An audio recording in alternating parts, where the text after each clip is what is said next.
and YouTube. And guess what? I'm in the Metro St. Louis area today. One of our maybe 5 live sessions that are on the road. So I'm here with Sev-Rend. We're here with the team again. We're talking all about sustainability. We're having a little bit of fun. As always, when we're traveling, we're seeing retailers and we're seeing more. So let's go ahead and get some of the guys from Sev-Rend on the show today.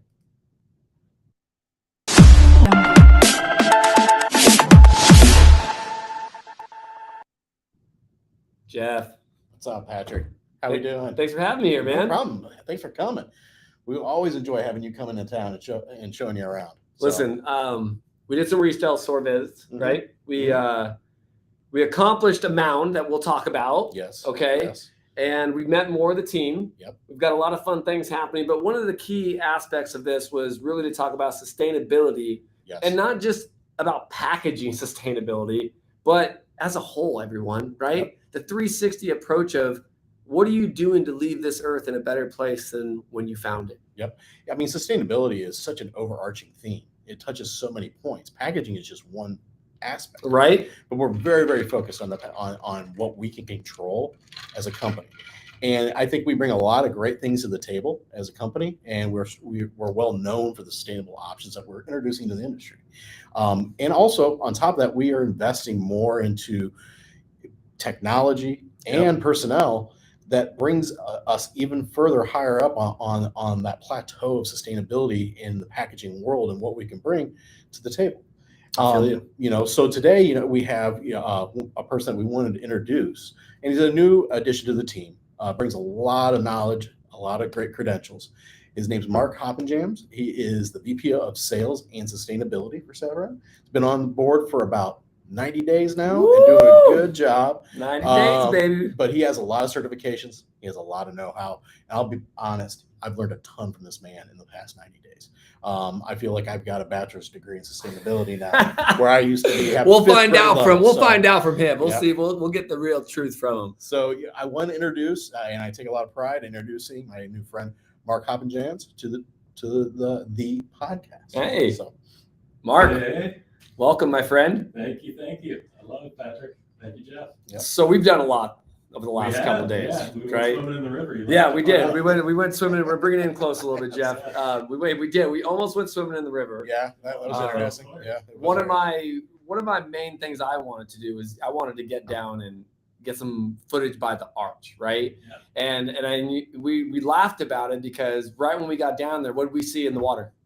Trash, right? And all of us were sitting there going, well, this is not a great shot to get. And I said, that's actually, it's a perfect shot. Yeah. Sure. Yeah. And then, why don't you tell them a little bit about yourself and what you're working on here? And then we'll get into what we've done on this trip and what we're trying to accomplish here. Yeah, sure. I'm new with Sev-Rend. I've been in packaging about 20 years now, mostly here in the St. Louis market. We've printed chasing arrows on things for a long, long time. And that means it's recyclable or something good's going to happen at the end. But as you really focus on things and look at it, it's really trying to understand what really happens when something gets recycled, what really happens when it goes to the landfill. And up until 2018, made 100% recyclable product, felt pretty good about that. And my kids came to work in the factory. They were home from college in the summer, and we had 14 people in their 20s that summer. And they started asking me, what really happens at the end? Can you really prove that this is recyclable? And the guy responsible for the business at the facility couldn't really answer that question. So, here I was driving a 4-cylinder car and separating my recycles at the curb every week and felt pretty good about it, making 100% recyclable product. But there was things I didn't know and things I needed to be done. And that's really what kind of drove a deeper understanding of sustainability for me. So. One of the things that we've talked about on this trip too is, how to bring sustainability, more to the industry, not just ourselves or our company. We talk about this as like being inside your 4 walls, right? Inside your 4 walls, you're like, man, it's sustainability, it's packaging, right? But you go out somebody else's 4 walls and what's happening? They're in a different mix. They're looking at retail levels. They're looking at overstock, right? They're looking at rejections. Like, how the heck do we have time to even think about sustainability, Mark? Well, I think that's the whole thing. It's really awareness. And if you look at end of life, when we start to design a product now and the packaging for it, we look at what's called LCA, which is life cycle analysis. We look at the materials and how they generate carbon and where they're coming from. We look at our own processes, constantly looking to reduce carbon within our own supply chain. And then we also look at end of life. And the retailer initiatives being driven right now by Walmart, by Costco, by Aldi, are so aggressive for 2025 and 2030 that we really look at reverse engineering everything we're doing here at Sev-Rend right now. We work very hard to educate our customers on the retailer initiatives, including their carbon emissions and what comes from their supply chain. And we prepare them strategically. We try to look at 2030 and 2035, understanding that our responsibility is not just now, but working into the future as well. And with their equipment and machinery, as well as our raw materials, we've got to get consistency over a 12-year strategy, making smaller improvements along the way so they can be compliant with Walmart, they can be compliant with Costco. So adding in these big retailers that are about sustainability. Mm-hmm. And what about, and maybe I'll throw this over to you too, Jeff, but like, what about the small retailers? As I was telling you guys, like a lot of times, as a citrus supplier, as a grower, packer, shipper, we're always on the fight, right? Yeah. We're always trying to improve, yes, right? Yeah. So we will always come out with pitching sustainability, but sometimes I always think it's not in my wheelhouse to do things. Mm-hmm. I don't understand so much as you do. So when I start to pitch sustainability, just say to a 28 store retail shop, mm-hmm. and they know nothing about sustainability, and you got someone like me that goes in, I'm like, hey, mm-hmm. my packager wants to switch to sustainable bags. Mm-hmm. What do you think about this? You know what the first question we get? Well, how much is it going to cost me? Yeah. Why should I pay for this? So how do we, awareness, I think you're 100% right on the awareness, right, Jeff? Mm-hmm. Yep. And it's like, how do we get past is like, we're doing this for that long-term sustainable approach. When people hear the word sustainable, mm-hmm. I don't think they understand it means long-term. Yeah. Well, I mean, Mark alluded to something, and I want to keep that in mind. It's those small bites, the small chunks. Right. A lot of people really get worked up when they hear the word sustainable or moving to a new package line because they think it's a big jump. And if you do it in that 1% to 3% incremental type growth, that is the way to approach this right now. I mean, we do have an aggressive timetable established by some of the retailers. But at the same time, as long as you're making those changes, those shifts where you can and make those adjustments, that's where you're going to see growth and progress. And then it's not as big as a shock to the company as it would be as a massive paradigm shift when you try to shift and acquire new equipment or to suit a new packaging line. Yeah. And we've heard it before. We've heard some of our clientele even bring up, hey, we brought it, we invested so much in this equipment and then it didn't work out and it's sitting on a shelf. And it happens a lot. And we as a company, we understand that, and we are trying to bring products in that can be drop in for them on their equipment.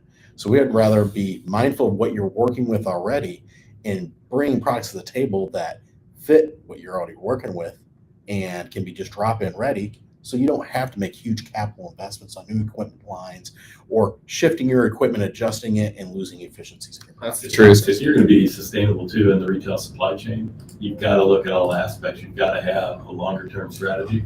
Mm-hmm. Simply because there's so much more to it. You're not just going to change over and make everything recyclable or compostable in a moment, but you're responsible for your supply chain and the carbon and the emissions and their behavior as well. Mm-hmm. So what we're doing at Sev-Rend is we're looking holistically at all those things, working to reduce our own emissions. And ultimately, I think when we look at our stakeholders very carefully, there are customers, which ultimately would be retailers, and our current and future employees. And the reality is there's more people walking around now that are going to be here in 2050 and 2060 that they want to stake in it. They're part of our team, they're part of our hiring, and we want to hear their voices and make sure that we're good stewards. Yeah, it's so true. And again, like we talked about this journey, we said this earlier when we were walking. Why don't you talk a little bit about where we've been on this trip? Yeah, I mean, there's been a couple of places, but the one main one today when we went up to Cahokia Mounds. And Cahokia Mounds being a large Native American establishment that's very, very close to our facility. And with that being said, it is from 900 to 1200 AD. So that being said, we also have Junk Mound that is just down the street. You saw Yeah. it. It's literally across the highway, and it's twice the size. When I first started at Sev-Rend, it was about the size of Cahokia Mounds, which is 10 stories. Now it's about 20 stories. It's even, and that's what I was so curious about, because I saw when you guys kept telling me about the mound, I saw a mound, and you were like, no, that's the trash mound. Mm-hmm. I'm going to show you this mound. And then, like I said, we walked up it today. Yeah. It was 10 stories. Yeah. And then you were like, oh, by the way, look at that mound. Yeah, check that out. And now it's crazy to say, I mean, how much trash that we are just literally burying. I mean, we're not even burying it anymore. Right, we're not. It used to go underground. Now it's just stacked upon itself. It's a hill that is growing, and it's sad to see. I drive by this every day, to and from work, and I've seen this grow over my tenure at Sev-Rend. So and that's one thing that it really resonates with me. And the thing that I always have to say is everybody's got skin in this game. Yeah, I've got children. We've got other generations that are going to inherit these issues. So we have to start thinking about solutions and what we can do to offset our footprint and bring change to the market. And that's really what it really resonates hard with me. And having 2 young children, knowing that they're going to be inheriting this earth once I'm gone, and I want to leave it a better place than when I found it. Yeah, I'm totally with you there. And everybody, I think that's a perfect time. Let's hear from our sponsors. Specifically Sev-Rend. We're actually going to see one of their bio-label solutions video, and then we'll get you some of that walk and talk restaurant life. So we'll be right back. As we all know, traditional plastics do not rapidly degrade. If not properly recycled, they build up in landfills, pollute our environment, and ultimately disrupt our ecosystems. As a leader in the packaging industry, Sev-Rend is excited to introduce Bio-Able Solutions, the newest addition to our family of high-performance packaging. Enabled with bioassimilation technology, our Bio-Able Solutions products are 100% recyclable and uniquely formulated to fully degrade in both marine and terrestrial environments, leaving behind no microplastic waste. Bio-Able Solutions by Sev-Rend is a true sustainable option for the everyday consumer that directly addresses plastic and food packaging sustainability. High-performance packaging in a responsible format.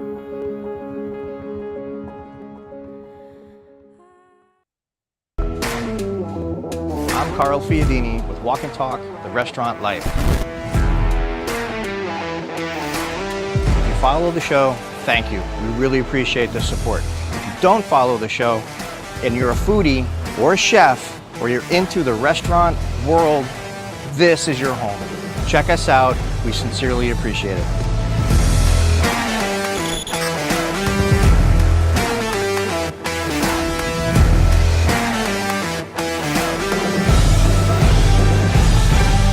It's all about the food.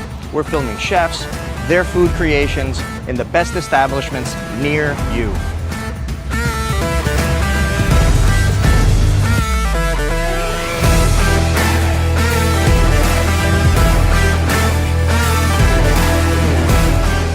So let me tell you where you can find us. We're on YouTube, we're on Newsbreak, we're all over the internet.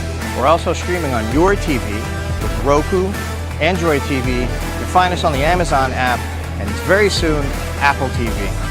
Come on! Welcome back, everyone. It's always great to hear from those sponsors. Man, I love seeing that walk and talk video, man. Yeah, it's pretty good. Does it make you want to go out and have a great dinner? It does. It does, actually. Reminds us of my dinner last night. Oh, man. So, yeah. You know what? Walk and Talk has created a couple videos. We have the Arctic apples video where I'll have to post it. It was amazing. We used Arctic apples in a apple chutney steak. Ooh. And then we did some Awahi produce buck naked onions. Nice. That you just got to keep staying tuned to find out more about that. We've got some cool videos that we're making with Walk and Talk Media, bringing to life your produce products, right? Mm-hmm. And that's what's so cool about it. So listen, we're here at Sev-Rend in Metro St. Louis, and we're having a good time. It's myself, Jeff, and Mark. Welcome back, Mark. I'm glad we're all here, man. This has been fun. We talked a little bit about the trip. We've talked about sustainability, and I think one thing that we have to understand, even just about sustainability, about produce, if there's one word that goes with produce, and it starts with an L. And no, it's not that one. It's local. Okay, we know it's local. So, Mark, I want you to talk a little bit about that. I mean, it's crazy to know when we were driving around, even here, right? I was calling out companies that I saw. Sure. We went down to kind of like Produce Row, as he kind of said, and he was like, "Oh, we've got some of the companies right over here." And you think of like Metro St. Louis. Are you thinking local, right? Right, everyone, are you thinking like, yeah, that's where my packaging comes from? So I want you to talk a little bit about local, Mark. Yeah, I think when you look at sustainable business, I think first of all, it's confusing. And second of all, it's a difficult business case for a lot of people. And the number one thing we work hard to do is to talk about it in a currency that's not confusing, which for us is carbon. And as we look at our business case has been made by our retailers and also by our own employees wanting to know what kind of sustainable business we are. But to do that, you really have to set the example, and the only way you can set the example is in your own backyard. And I think everybody thinks about ocean plastics, but we've got a river system here with the Mississippi, but most people don't know here that the Missouri and the Illinois rivers also come in north. So we've got a really extensive system here. So the first component of really looking at things locally is we want to look at things in terms of cleaning up our river systems and active and what's already out there that we can't control. And then within our landfill environments here and with our reclamation facilities with Republic, we're constantly looking to build that cycle with our customers so that they can be choosing packaging that can actively be reclaimed. Because that's really the demystifying part. We print those chasing arrows on something. Well, what really happens, right? And I think more than anything else, just keeping it clear, not just in terms of recycling and reclamation, but also carbon. Because of all the greenhouse gases, methane is the most damaging, and that's what comes off landfills when packaging's not recycled properly or disposed of properly. So those are really the environments we're active in. That's true. I mean, and we want to stay local. One thing you said earlier is like, you separated your recyclables, and in California, it was really big on that, right? We had like 3 different bins. We had the paper bin, we had the aluminum, can, we had the bottles bin, and we did it. Yeah. And trash pick, just like your suitcase. right? Exactly. Oh, just like my, if you've seen my suitcase, I'm just saying, like, I got an organization. Everybody that sees my suitcase knows this. Shout out to my wife. She taught me how to pack. Okay. I got a silver guard. Man, mine is, I can pack for sure. Yeah, it's definitely something I could do. I could pack, but now you got me off track now, thinking about my darn good suitcase that I had, man. As we keep moving forward, we talk about local, we talk about sustainability, and we said this, we don't always want to say it like this, but it is a journey, right? And you said it earlier when we were down by the river, and we said it, is that right when we walked up to the river, there was trash in there. Sure. Right? And you said it, I think very much so. Why do we think about ocean plastic more? Well, one is because aquariums have been so popular. One of their biggest stakeholders now is what? Having these huge displays of a whale and it being constructed out of plastic bottles. Right? It's showing that impact, right? Or it's showing a turtle with a soda can, right? Like wrapper around its neck, that plastic, 6-pack, which I don't even think they make anymore. I'm not sure if they do, don't they? They do, but they're phasing them out. They're phasing, they have to be. So it's like, I think with ocean plastic, you do. And even with this trip, I did not think about river. I didn't think about lakes. I didn't think about what, and it's funny as I'm going to say this, and Jeff, you're going to remember. Yesterday, I put a piece of paper down and you went to go grab it. I wasn't littering. I was putting it there for a second to put something back in my pocket. Yeah. And you saw it immediately and you went to go grab it. And what I do, I just didn't put it down and then I put it back right in my pocket. Yep. But it is a conscious decision on where you put stuff, where you put your trash. Yep. Even a conscious decision if you're getting in your car and you leave a cup on top and it flies off. Yep. Really, it's a conscious decision that we're making, right? So you talk about your children, we talk about it. But it's like, I didn't think about that even to the day today. I'm seeing the river. but then also thinking about how many times have the kids left a soda can on the top of, or you know what I mean? Sure. My kid sometimes puts it in the wheel well sometimes before he Yeah. jumps in the car. Like Yeah. how many times in these conscious decisions are we making that we're accidentally? Yeah, and Patrick, you think about Littering. things in reverse. Every time you buy something, as you start thinking about what's going to happen end of life, how's this going to be disposed of? Right. Right. And the river example that you gave, there's a tremendous amount of plastic that flows out into the ocean from the rivers, and there's a tremendous amount that gets embedded in the riverbeds. So it's, even if you're not coastal or even if you're not active in an ocean environment, you certainly look at things and certainly still has an impact. So, again, habits and just understanding, no matter where you stand on it, just trying to make small improvements over time. Yeah. But, that's a focal point. That's one of the biggest things is small improvements over time. Even like we talk about ourselves, right? Well, buddy of mine, you know him, G. Oh, June. So Yeah. shout out to Jehoon. Yeah. Jehoon's having his first kid, Yeah. and Water. G is One good elbow. Yeah. with one arm because G's soccer career, he thinks he's still in it. Yep. Yep. But I had a conversation with G, and G and I go back 20 years, and he asked me. I'm not sure if he asked me for advice if I just gave it to him like I normally do. It depends on you. Depends on the you. content. It definitely Yeah, depends yeah, on the yeah. content. But what happened is G goes, he said something about having a new kid, and he asked me a question about being a dad. And I said, some of the most challenging times are going to come. And he goes, really? And I said, yes. I said, because change is fast, change is quick, and it will leave you behind. I said, and the thing is with a child, you have to change. You don't get to want to change. I told him, I said, you can plan and say, I'm going to go work out every day. I'm going to do jujitsu. I'm going to go to the gym. I'm going to do kickboxing. I'm going to eat clean. That's a want, right? You want to change. And I said, when your child comes, there is no, maybe I'll get up because she's crying.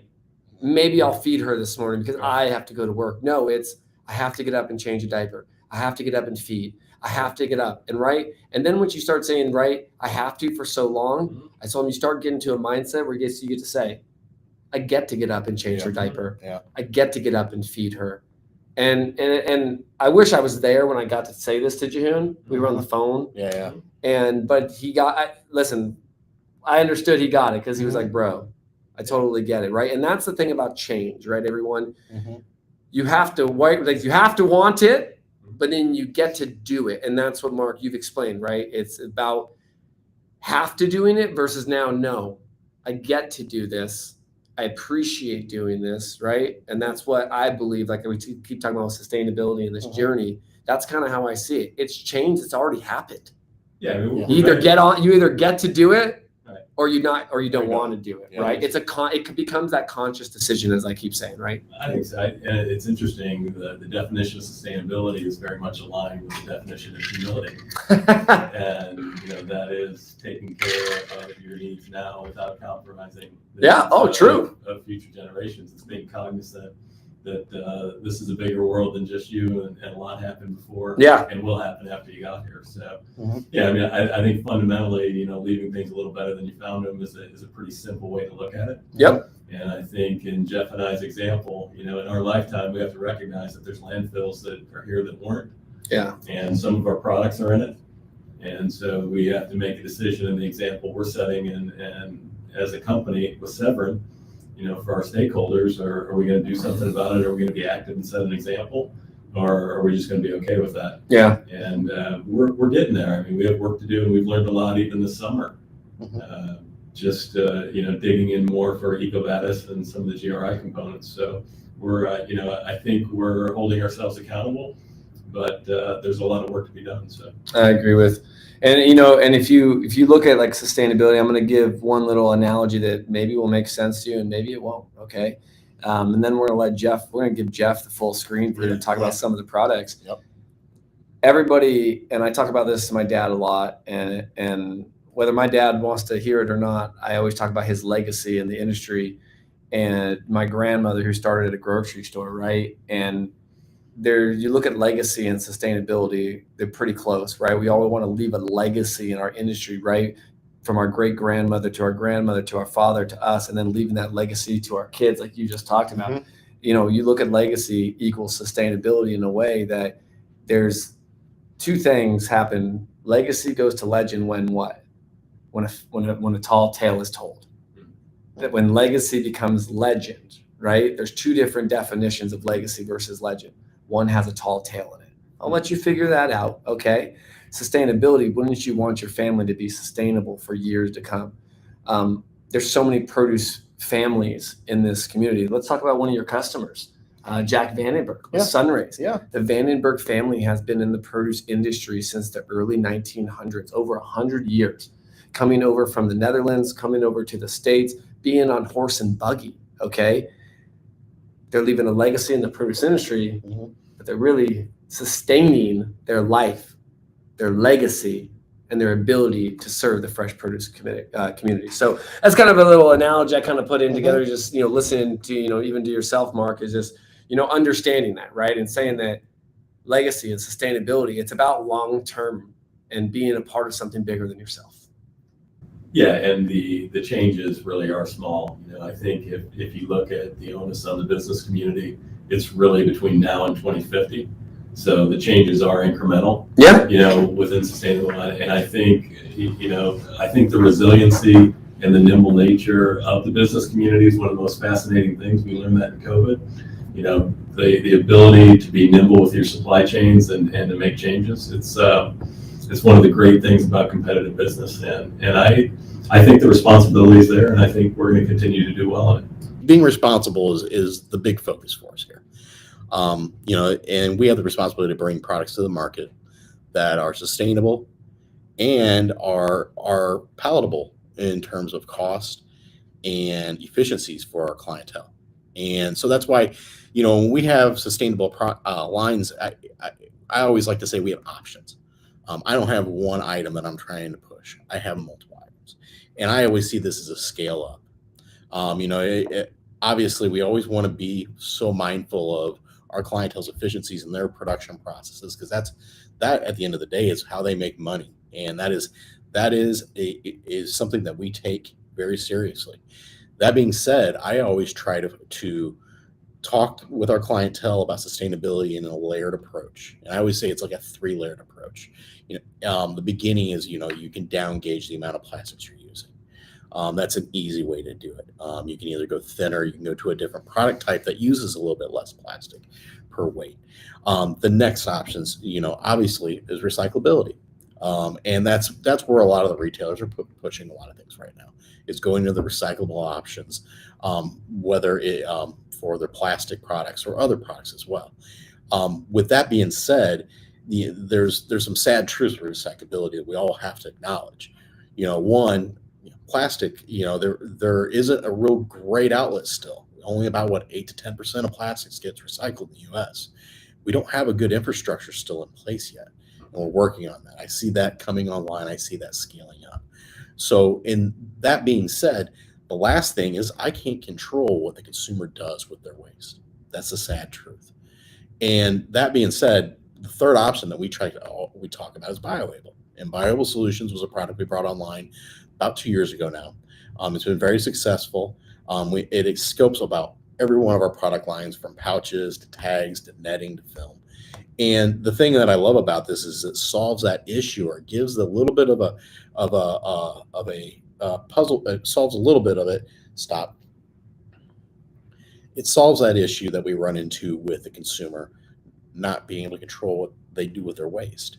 So I'm giving a product that if it goes into recycle bin or if it goes into the landfill, it's still breaking down in a rapid period of time. And that is the big picture here for us. And we're looking at other items as well. I mean, post-consumer content, other items that we're looking at bringing online as well. That's one thing I love about Sev-Rend. We're always looking forward, we're always looking to the future, and we're always looking to beta test and bring other items to the market. So there's more solutions. So I just talked about 3 options here. I see more options on the table, and there's more that are going to be coming out here soon. What do you think, Mark? We're back in. Look at that. I just slide back in. We're back in, Mark. We gave him his spot. He got the spot. It's back to all three. It's back to all three of us now. Get you back in the shot. So, it's I like the options. One thing I always say, and Mark, we were talking about this earlier, is I love my job. I love my job because I get to be around people like you guys all day, because I get to learn so much. Before I started this podcast, I remember telling the gentleman who helped me start it, he goes, man, could you imagine talking about like the supply chain and produce? And I go, no. And he goes, yeah, man, with your energy, with what you have going on. I go, no.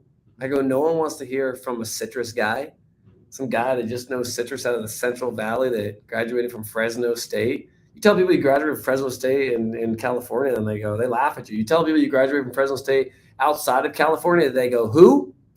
Where? I think I did that to you last night. So, see, yeah. So it is. It's one of those things, man. But yeah, you did do that to me. You're like Fresno State. You're like, where's that? Where's that at? Yeah. Thanks a lot, Jeff. But yeah, I mean, that's what I like. I get to learn from subject matter experts. I get to engage with them. And I get to learn so much because, again, as I talked about, me going and trying to tell a retailer or a customer why they should switch to sustainable packaging or even change their game plan, right? Sometimes I feel it's like, that's not what I do. But now that I can talk about it, right, I'm educated on it, I can at least say, hey, listen, this is what I know on it. You should really do your research and figure out if this is somewhere where your company wants to go, right? Yeah, and I think with the bioavailable product, if you think about a toothbrush or you think about a plastic, the perception is that it lasts 60 or 70 years in a landfill. The last 2 years of its life, it does break down, and it does get broken into where even microplastics are eliminated in the soil. And what bioavailable does is it really simplifies that, and after 2 years, it accelerates that process. It's a very, very simple approach to break the polymers apart and to dry out the plastic so that it does biodegrade into the soil. And it's something we've enjoyed. I think the best thing about it is if you compare to PLAs and compare to the solutions that are 2, 3, 4 times the cost, this is typically 20%, sometimes less than 20% just on our raw material before converting. So it's quite a bit more palatable, and it's good. But I like what Jeff said. I think we've got a great commitment, a great team here to continuing to develop post-consumer and post-industrial solutions coming in as well. And just our knowledge of what the retailer initiatives are, and having some command over that and knowing and keeping our customers accountable to it, I think it's been solid. For sure. Well, Mark, I appreciate you guys coming on the show. Well, actually inviting me here to Metro St. Louis and having a great time. So I appreciate it. Great to finally spend more than 30 seconds with you, besides just saying, hey, how you doing at a show. And Jeff, always a pleasure, man. Really love it. Well, everyone, that wraps up the show today. We're here in Metro St. Louis with Sev-Rend, checking out a lot of fun things. Again, from your packaging that you see inside of the grocery store, or if you're a grower, packer, shipper, it's inside your facility. This is what I like about being on the road and being part of the Produce Industry Show, is that we get to visit and understand the produce and supply chain more in depth than we do on an everyday basis. I want to give a shout out to all of our sponsors here at the show, especially our fancy sponsors, Ag Tools, Flavor Wave Fresh, Noble Citrus, John Green Logistics Company, Summer Citrus from South Africa, and Awahi Produce with those buck naked onions, everyone. And a big shout out to Sev-Rend for hosting and having me out. So everyone, we'll see you in the fields.